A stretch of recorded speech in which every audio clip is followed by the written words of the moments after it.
Hey guys, it is Christina here. I hope you are having the most amazing day ever. I certainly am having a really fantastic day.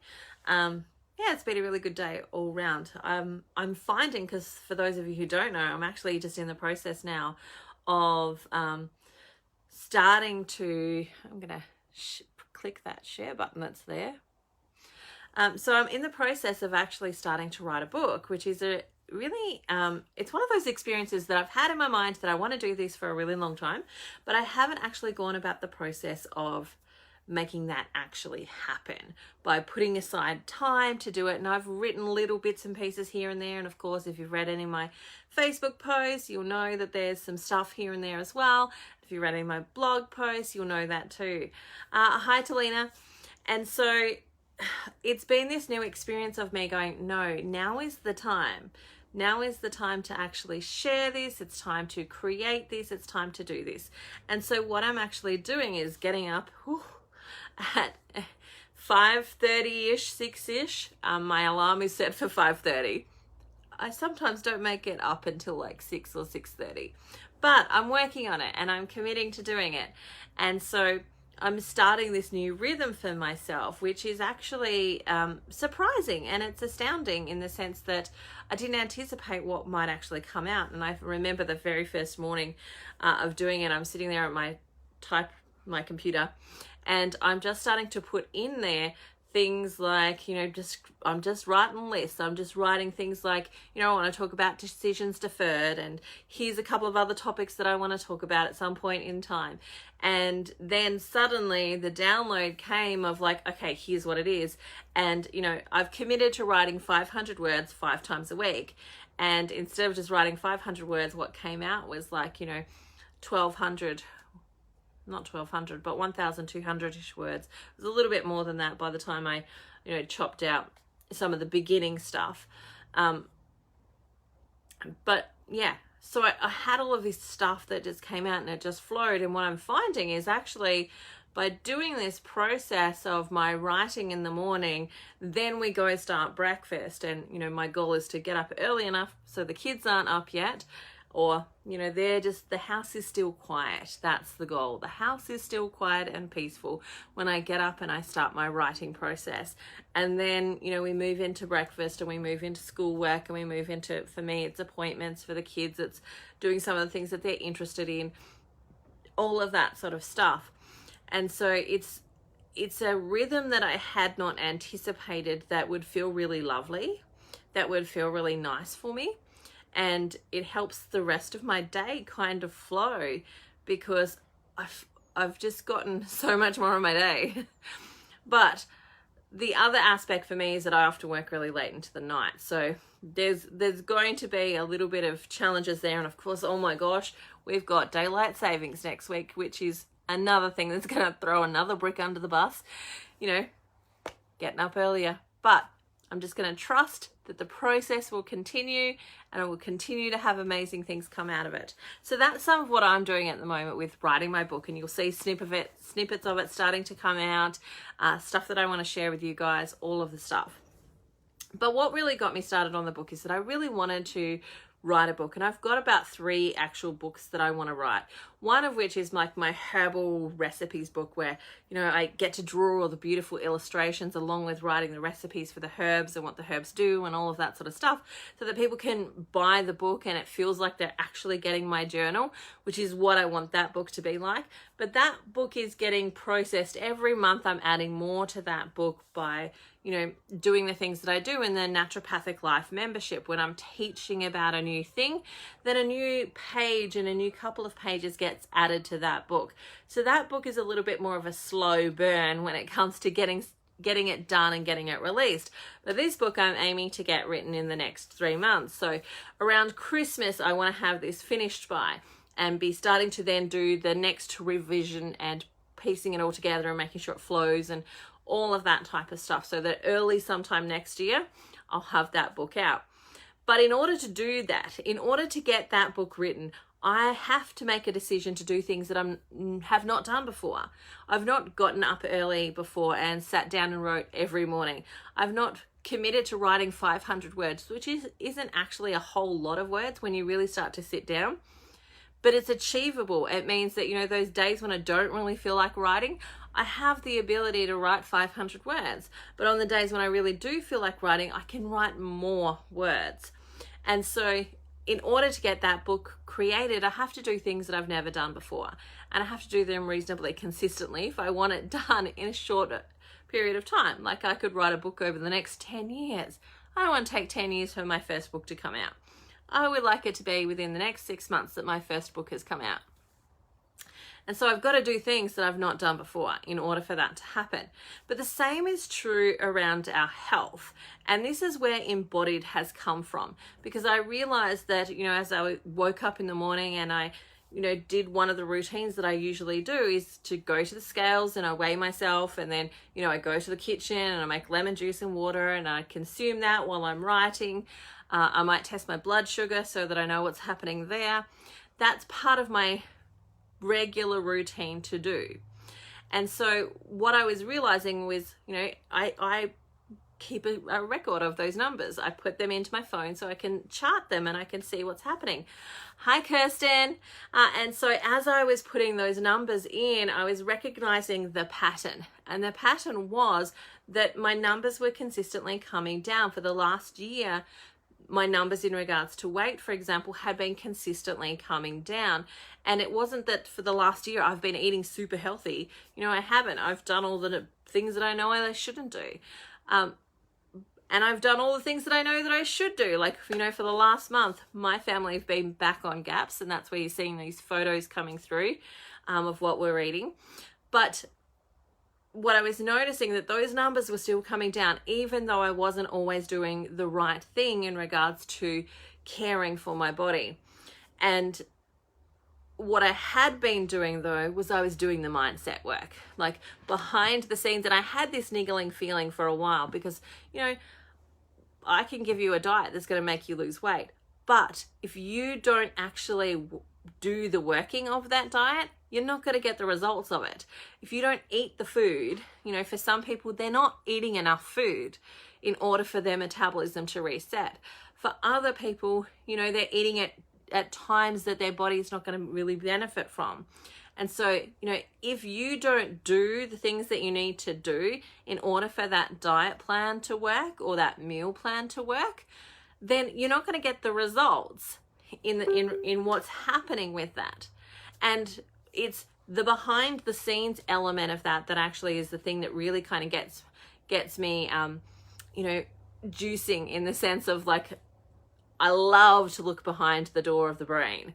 And as we open that door and we start to have a look, and we look at like, what are the reasons that are stopping you from taking the actions? And time again, you know, working with clients, it's when we take away a lot of these food things, it's when all of the stuff, all the emotive stuff starts to bubble to the surface. And at that point we can go, ooh, here's the juiciness of the triggers that have been keeping you stuck, that have been keeping you taking the same action over and over again, which is often one of self-sabotage. You know, we always, you know, do these things that want to keep us safe. Like, it really is a lot about safety and keeping ourselves in a safe place. And our ego is constantly trying to keep you safe and trying to keep you in a space that is interpreted as safe for you. And so we have this internal fight that's going on all of the time when we're trying to do new things, when we're trying to step out into something different. And as we try and step out into it, our ego goes, oh, hang on a second there. Don't get too excited, because look, there's plenty of evidence that you're going to fail. There's plenty of reasons why you can't do this. There's plenty of reasons that this can't happen, because your ego is trying to keep you safe.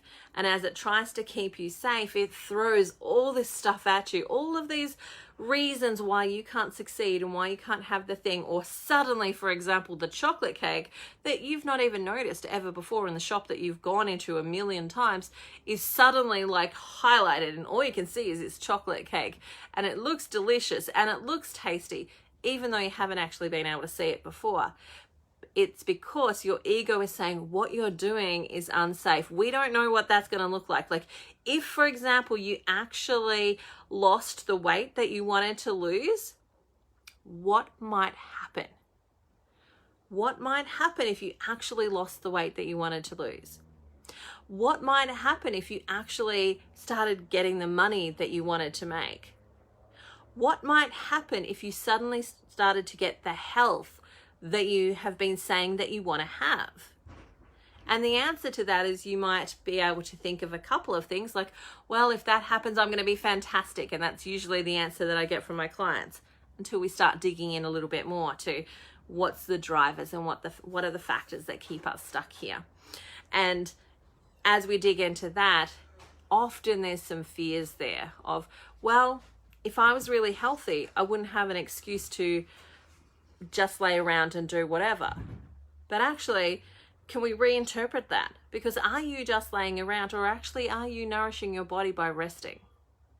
Like, the language that we use has an effect on how we think and feel about what we do. And are you just laying around, or could you be nourishing your body with the rest that it actually needs? Those are two very different energetic states. And as we think about them and as we connect with them, we can actually start to change the stories that we tell ourselves in order to stop the self-procrastination, in order to stop us from taking the actions that are going to sabotage what we're actually trying to go after. And this is where I say we've got to be willing to do things. In order to have something different, we've got to be willing to do something different, something that we maybe have never done before. And that for me is what I've been doing. I've been doing my internal work. I've been doing my stories. And I've shared with you guys before, one of the stories that came up for me was health equaled death. Because, I was at my most healthiest when I started the pregnancy with my last baby. And during that pregnancy, there was all sorts of different things that went on, and it ended ultimately with me being on life support and all of the follow-up care that needed to take place in that. But what I hadn't realized was that during that experience, my body had interpreted being really healthy as meaning I was going to die. And so while I was trying to be really healthy, while I was making commitments to myself that I'm going to do this and I'm going to eat this and I'm going to drink this much water and I'm going to do all these amazing things for my health, my body was working against me, because the interpretation was, if I get there, I'm going to die. And so I had to unpack that whole story and see, oh, body, I know why you connected that. I totally understand why you connected that, because you don't have all the information that I have coming through my ears, nose, mouth, brain, etc. You don't have all of that information. You just have the experience that you've been through. And I need to be the one that then interprets that for you and gives you different information in order to be able to cut the ties with the death experience and being healthy experience, and cut that so that I can choose to move forward with health without it meaning that my body feels like it's going to die, so that I don't have that battle anymore. Then another one came up, and then another one came up. And as I continue to work through those, I continue to get the results that I want to be getting. And it's with much more ease. There isn't as much battle. There isn't as much this pulling and throwing of, oh, I have to suffocate myself. I have to starve myself. I don't get to, like, I'm denying myself all of these things. No, it gets to be this beautiful thing where you start to be really attracted to the food that is particularly nourishing for you. And excuse my kids as they come inside after a bike ride. But I get to choose to look at food in a new, beautiful, vibrational way, and looking at the beautiful gifts that we've given with this food and enjoy it and bring it into my body and do all those things. Like, my attention and my subconscious is delighted by the thought of being able to eat some of the nourishing food that's coming out of my garden, but also the beautiful things that are in the shops that I'm able to bring home and make. Like, that gets to change because I'm changing the psychology around health and my connection with what health means, and making it something that really does connect with me and really does get to be something that I can actually have, versus this old story of it's unsafe to lose weight. I, like many other women, have had, have a story of, sexual abuse in my own history. And I know for a number of my female clients, they too have gone through this experience where, you know, if you add extra weight, you suddenly become unappealing to the opposite gender, or that's what we think, and that's our interpretation. So this weight becomes this safety net in, you know, warding off unwanted attention. But then it becomes the cage in which you live, because you don't get to have the freedom that you want to be having, of experiencing the beautiful joy of moving and moving through this world, and, you know, going on things like roller coaster rides and swimming and enjoying just going swimming with your kids and not having to have the whole crappy story that's going on in your head. And so because I recognized this the other day when I was going through it and I was working on some of my own blocks, I realized that, hey, this is different. What I'm doing is different. It's something different than what everybody else is doing. Not everybody gets up and gets their journal and starts to go, hi, buddy, how you going today? What's coming up for you? And not everybody moves through those phases and actually starts to look at, like, what are the subconscious connections here that actually keep things, that sabotage roller coaster going. What are they, and how do I unpack them? Not everybody does that. And I thought, here's something I need to teach. I need to teach this to people. I need to help them to start doing this, start looking at the subconscious patterning, because it's out of that programming that we actually take the actions that we do. And so we need to change the programming in order to change the map and where our destination and where we're driving. And so that's what Embodied is about. We're starting Embodied tomorrow. There's some beautiful ladies in there already, and I'm super excited to start Embodied. But I wanted to come and share here so that if you have the inkling that this is something that you're interested in and you're ready to start going every day, start working on some of the blocks that could be coming up for you, this is for you. So what's going to happen in Embodied is there will be a daily block where I'll give a prompt. We might talk about it in the Facebook group. But then the other element of that is we're going to have weekly coaching sessions. So you and me for an hour with the other beautiful ladies in the group, we're going to work through some of these blocks together in order to help you keep moving, but also to help you build that routine of starting to dig into your journal and starting to be guided and asked, what is keeping me stuck here? What are the things that I'm ready to release? What am I ready to forgive myself for? What am I ready to forgive others for? What am I ready to let go of? All of that stuff you get to do. And while you do that, you get to know more of you, which is the amazing part of it. I just saw Kerry's comment. Kerry's saying, I love your rawness being real. I love that you share your journey. I personally tried Weight Watchers, but it made me hungry, angry, and also made me crave crappy food. You're not the only one there, Kerry. And there's a whole bunch of reasons for that. One of which is because for so many years, we're kind of trying to force our body into submission, as opposed to asking, hey, body, what do you want? What do you need? How can I help you? Because ultimately, it's not our bodies that have created this problem. It's the decisions and the choices and the cycles and the patterns that we have become accustomed to living in that have created that. Our body can only do what we give it. Like, it can only do the best job it can with the resources that we've made available to it. And if we don't make it great resources available to it, it can't do what it needs to do.